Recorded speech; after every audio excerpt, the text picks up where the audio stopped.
Very good afternoon to all the listeners. I am Chinki Verma, Assistant Professor, IIMT College of Law. The topic I'll be discussing today is gift under Transfer of Property Act. So, uh, just a minute, I think. Okay. So, what section of Transfer of Property Act deals with gift? The Chapter 7, Section 122 to Section 129 of Transfer of Property Act deals with gift. The very first section, which is Section 122, defines gift. According to this section, gift is the transfer of certain existing immovable property made voluntary and without consideration by one person called the donor and to another called the donee and accepted by or on the behalf of the donee. So, what are the essential of gift? First, it is a transfer of existing movable property. The functional word in this phrase is existing. That is, the property at the time of transfer must be existing and not the future property. For example, I at present have a house of worth 2 lakh rupees, and in the future I am planning to buy another house of, let's say, 4 lakh rupees. So the house that I have at present is an existing property which can be gifted to another person, but the property I am thinking about buying, that is the house of 4 lakh rupees, it is in future property, it is not in my name at present, so it is not something I can give it given gift. Other essential is it must be given voluntary. That is, all the things like coercion, fraud, any type of force, misrepresentation should not be used to make any other person to gift any property to you. If that particular transfer is made by using fraud, coercion, or any other such things, then that specific contract of gift will be considered void. Other essential is without consideration. Now, this is the most important part of gift. Now, what is consideration? Consideration is anything of value given in exchange of any other thing. If you have read Indian Contract Act, you know consideration is one of the most important essential for any contract. Now, gift is something which work as an exception to it. If a transfer of property is made with a consideration of, let's say, the consideration is money, then then particular transfer will be considered sale and not gift. If that if that consideration is something of value other than gift, for example, I'm exchanging my house in with you in exchange of any other house, then that particular transfer will be exchange and not gift. Only if that particular exchange or particular transfer is without any consideration, of money or anything of value, then that transfer will be considered as gift. Moving on, what are the parties involved in this particular transfer? In this transfer, there are two parties involved. First is the donor and other is the donee. The donor is the giver of the property, the person who owns the property and is willing to transfer that property in the name of any other person without taking any consideration or anything in exchange. And donee is other person in whose name the property is being transferred by the donor. Donor is giving him the property in exchange, not in exchange of anything, just in let's say for that transfer is gratuitous or given by the donor willfully, but it is not given in exchange of anything, then that donee has to accept that gift. After he accepts the gift, the transfer is completed and the donee now becomes the owner of the property, movable or immovable, transferred. Now, up till when he can accept, the Transfer of Property Act under Section 122 specifically provide in the note section that for any gift to be applicable, that person, that donee who is the acceptor of the gift, must accept that gift specifically. If that gift is not accepted, then the transfer will not be completed. Now, up till when can this donee accept this gift? This donee can make the acceptance of the gift only during the lifetime of the donor, and while the donor is capable of giving. This means two things. First, I can make, if I am the donee and you are the donor, I can make the acceptance of the gift up till the time you are alive. If you give me any gift and I don't make the acceptance, and you die in, let's say, 3-4 days, and if I, after your death, accept that gift, then such acceptance will be of no value. The gift will not be completed. The transfer will not be completed, and the offer will lapse on the day of the death of the donor. Other thing is that The donor must be capable of giving. Now, in the first example itself, if let's say you give me a gift, you don't die in a week or 2 weeks. It's just that you met with an accident and you go insane. In such case, you become incapable of giving because you're an insane person. And in such case, you are incompetent to contract. And if you are incompetent to contract, you cannot give anything in the gift. In such a case, if I had not made the acceptance before your accident, before you're becoming insane, then the gift made by you, the gift made by you, the proposal made by you will lapse on the day of the accident, and any acceptance made after that will have no effect. Now, what if the donee dies before the acceptance? As explained before, such gift will be void. Only the gift will be valid only if that very acceptance, is made before the death of the donor. Now, what are the essentials of this? Let's go through them one by one. First, there must be a transfer of ownership. Why we have specifically written transfer of ownership and not transfer of, let's say, possession? Why? Because if there's a transfer of possession, then that particular transaction will be either pledge or hypothecation or lease, but it will certainly no case will be a gift. Only if the transaction is of transfer of ownership, the property is wholly transferred in the name of another person, then that particular transaction will be gift. Other essential is the subject matter of the gift must be existing, movable or immovable property. This is something which I have already discussed. The property must be existing on the day of the gift and not on the day of acceptance. On that very day you are making the gift, that property must be under your own name and not under any other person name. You cannot make a transfer of anything which you don't yourself has the right over. If on the day of transfer you don't have the rights of the property, and on the day of acceptance you get the rights of the property, then in such case acceptance will not validate the gift. The gift will be void because you must have that rights over the property on the day of transfer itself, on the day of gift itself. Third is the transfer must be made voluntary. That is the particular transfer must be free from any coercion, undue influence, fraud, misrepresentation, or any other such flavors, because uh, such transfer will be void of your willful consent, and if there's no willful consent, the such transaction is void. Fourth is it must be done without consideration. Yes, if there's consideration in the form of money or anything of value, then the nature of the transaction will change. It will become either mortgage, sale, or lease, or it will become either exchange, but it won't be gift.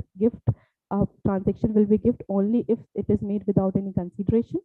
Fifth is there must be acceptance by or on the behalf of the donee. That is, the donee must make the acceptance, and such acceptance must be made during the lifetime of the donee and while he is capable of giving. That is, when he is insane and alive, that up till that time only you can make this acceptance. After that, you cannot make the acceptance. Now, what capacities of the parties? As discussed earlier, there are two parties involved in the gift. First is the donor and another is the donee.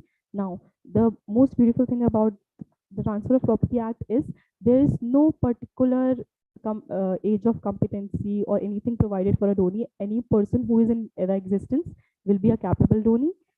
There is nothing like insanity, age of majority, or any other such criteria that the donee must fulfill. On the other side, the donor has to fulfill certain basic criteria to become the donee. That is, he must be a competent person.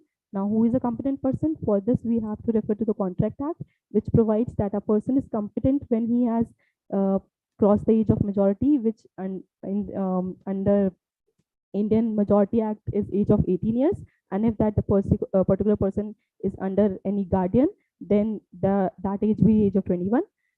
Other criteria for competency is that person must be sane, and he must not be insane or going through any mental problems. If he is going through such mental problems, he can make the gift under the lucid intervals and not before that. Now, Now that we have a basic idea about the competency of parties, let's now discuss how is a gift made. Section 123 of Transfer Property Act provides how a gift is made.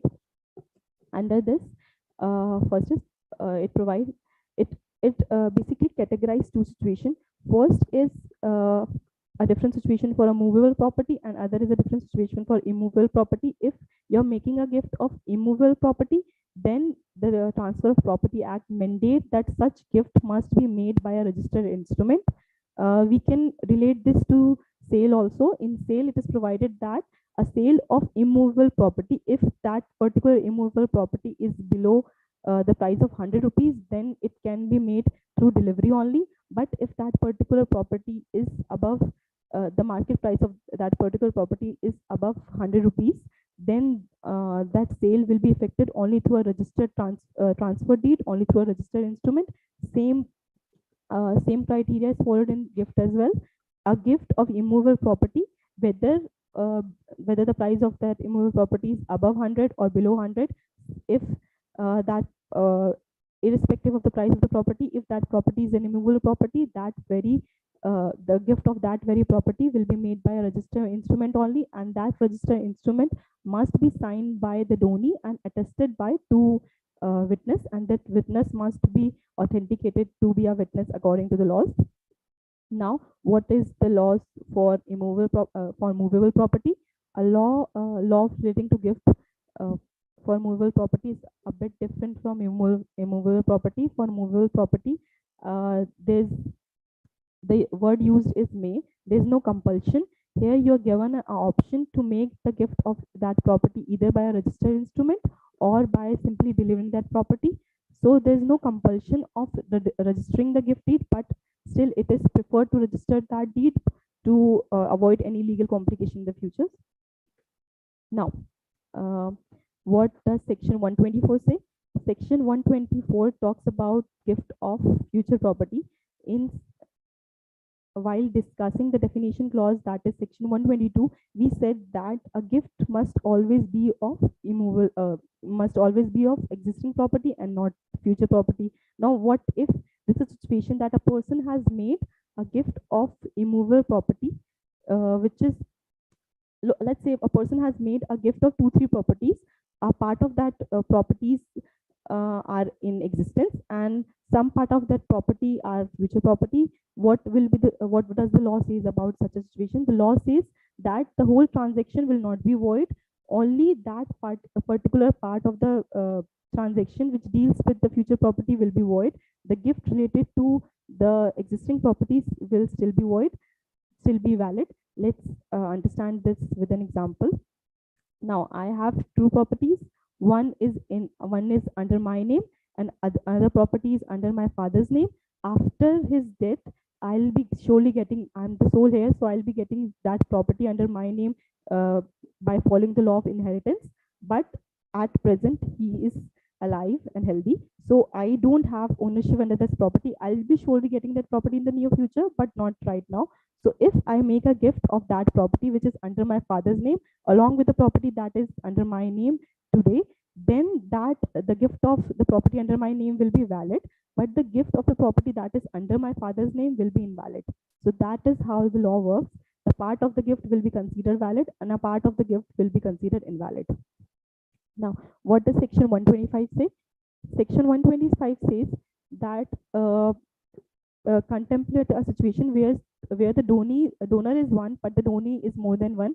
Let's say I am giving. I have 3 houses. I'm giving. I have 3 children. I have 3 houses. I'm giving one of that one house to each children. In such a situation, what if my elder son refuses to take the gift and other 2 sons accept the gift? Now, what will happen? Will the gift in regard to the 2 children also fail, or the gift in regard to the my elder child who has refused to take the gift will be the only transaction that will fail? So 125 provides that in such a cases where there's a gift of a thing to 2 or more donee, that is donor is one but the donee is more than one, then if one of those donee does not accept it, then that particular transaction will be void as to the interest of the donor, which or as to the interest of the donee which has not accepted it. That is, in this example that I have discussed before, if my elder son refuses to take the gift, then the gift of the house that I have made to him will be void, and the gift of the two houses that I have made to other two children will be valid. Now, now that it is settled that out of the three houses, two houses will be given to the other two children, and the one house which the adult son has refused to take, what will happen to that house? Will that house revert back to my name, or my other two children who has accepted their gift, will they get half of the house left?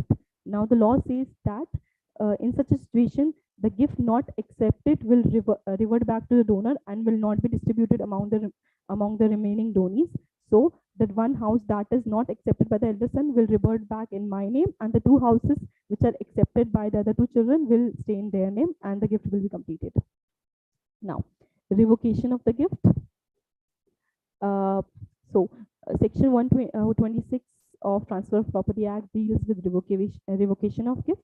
It provides that a gift can be revocated, that is, a gift can be taken back, but that particular gift cannot be solely taken back on the will and pleasure of the grantor. Who is the grantor in such a situation? The donee, the donor. So this provides that if I have made a gift in the name of a person, and I made that gift under the condition that yes, I'm gifting you my house, but I reserve the right to take back that house any day or any time that I may desire. So such a transaction, in such a transaction, the revocation is solely dependent upon my will and pleasure. It is not dependent on any other condition except for my will and pleasure. I am reserving the right to take back the gift solely dependent upon my own desire. The law says, section 126 says that such a gift will not be considered valid if I am making a gift of certain immovable or immovable property in the name of a person and making that gift solely dependent, making the revocation of that gift solely dependent upon the will and pleasure of myself, that is the grantor, then that particular gift to be considered void. Now, please note the gift will be considered void and not the condition. So the ownership of that gift will remain, ownership of the property gifted will remain under the name of the grantor, that is the donor, and donee will get no right on the property. Now, what is the situation if I am making the revocation of gift not dependent solely upon my will and pleasure? Let's say I make a gift of 10 lakh rupees under the name of I make a gift of 10 lakh rupees on the name of my sister, and says that if she doesn't get married after the till she attains the age of 30 years, then I reserve the right to take back that gift. Now, that in such a situation, the revocation of gift is not solely dependent upon my will and pleasure. Here my sister has the right, has something to do in it. She can decide to either to get married or not to get married. Here the condition is not solely dependent upon my wish. So in such cases, that condition will be considered valid, and revocation will be allowed in such a situation. If I make the money gift I have made under my name of my sister, if she doesn't get married after the age of 30 years, then I reserve the right to revocate the gift and take back all the money that I have given to her. But if she does get married before the age of 30, then I don't have any right under that gift. Gift once given cannot be taken back. Then she'll get all the rights over that gift, over that money. In this example, similar situation is discussed. Now, let's take the example number 2. This provides a situation in which I have made a gift of certain money to other person, and I have like divided that gift. I have made in this situation, A gives a lakh of rupees to B, reserving to himself with B's assent the right to take back at leisure rupees 10,000 of that 1 lakh. The gift holds good as to 90,000 rupees and not as to 10,000 rupees. That is, I have made a gift of 1 lakh rupees under the name of one person, and I'm reserving a right to take back only 10,000 rupees out of that 1 lakh rupees at my own pleasure. Now, in such a situation, the gift of 90,000 rupees, which 90,000 rupees, which is not qualified by any condition, will be valid. But that specific amount of 10,000 rupees, which is qualified by a condition, will be invalid, and the gift of 90,000 rupees will be considered valid, and gift of the remaining 10,000 rupees will be considered as invalid. Now, what are onerous gifts? Section 127 deals with onerous gift. Onerous, in simple terms, means a gift which is laden with liabilities, burdens. Uh, Now, what does Section 127 say? Well, Section 127 says that when the onerous gift is when one person transfers several gifts, that is, more than one gift to another person in a single transfer. Out of this gift, one is not burdened by obligation, but the other is burdened by obligation. Or here, the donee has to accept it full. Uh, he cannot accept one which is beneficial and reject the other burdened with obligation. That is, I have, let's understand with an example. I have two houses. There's a loan of both the houses are worth 5 lakh rupees.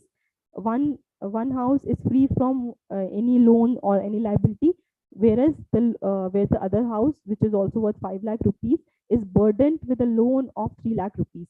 In such a situation, I am transferring both the houses, one which is laden with burden and other which is free of any burden, to one person, let's say my brother.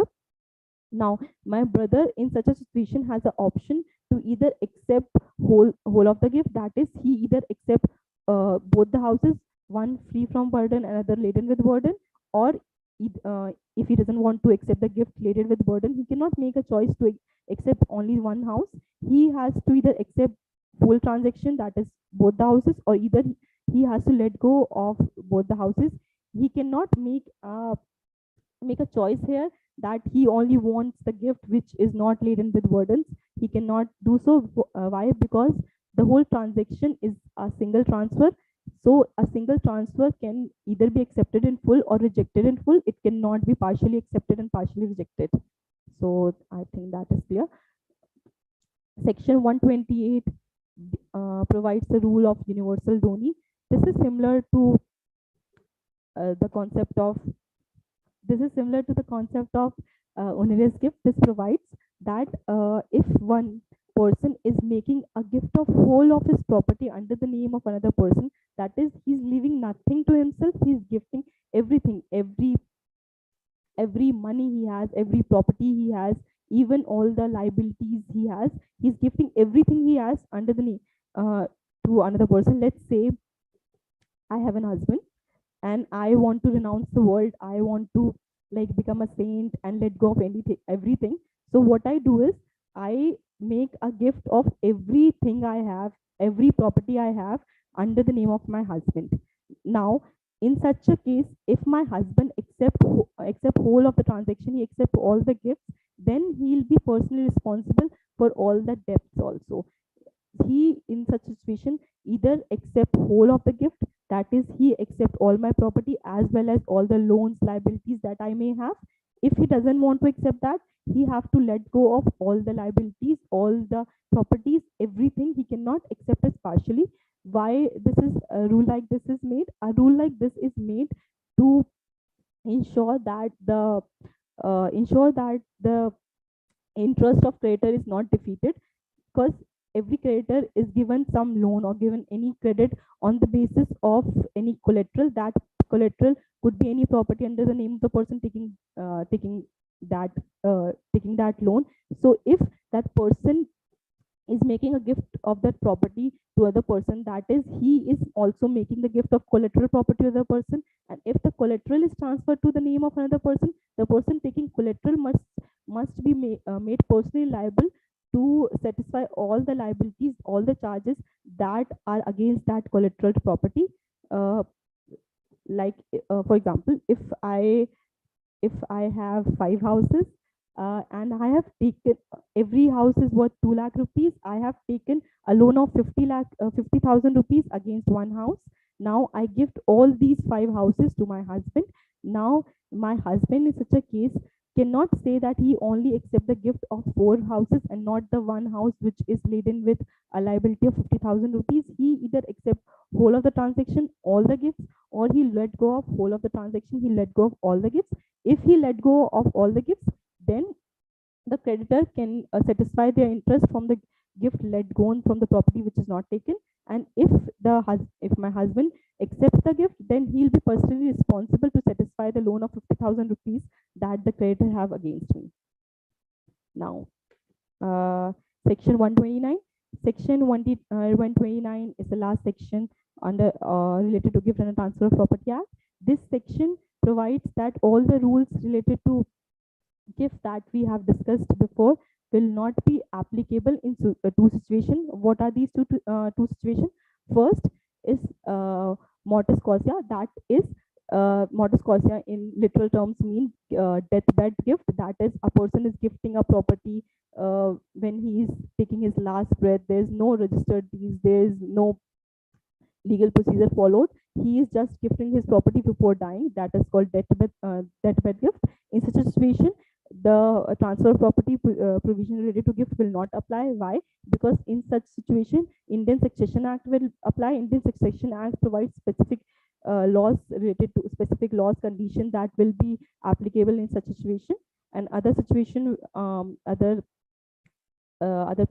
situation in which gift provision under Transfer Property Act will not be applied is when the gift is made under Mohammedan law, that is under Muslim law. Why? Because the Muslim law, Muslim personal law have their own rules related to gift. Gift under Muslim law is called hiba. There's no different, what do you call it, different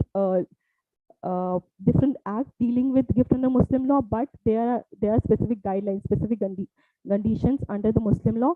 Under the in Transfer Property Act, there is no compulsion. There is no binding that a person can make gift of only a certain amount of property. A person can make a gift of his whole property, as we have discussed under universal doni concept.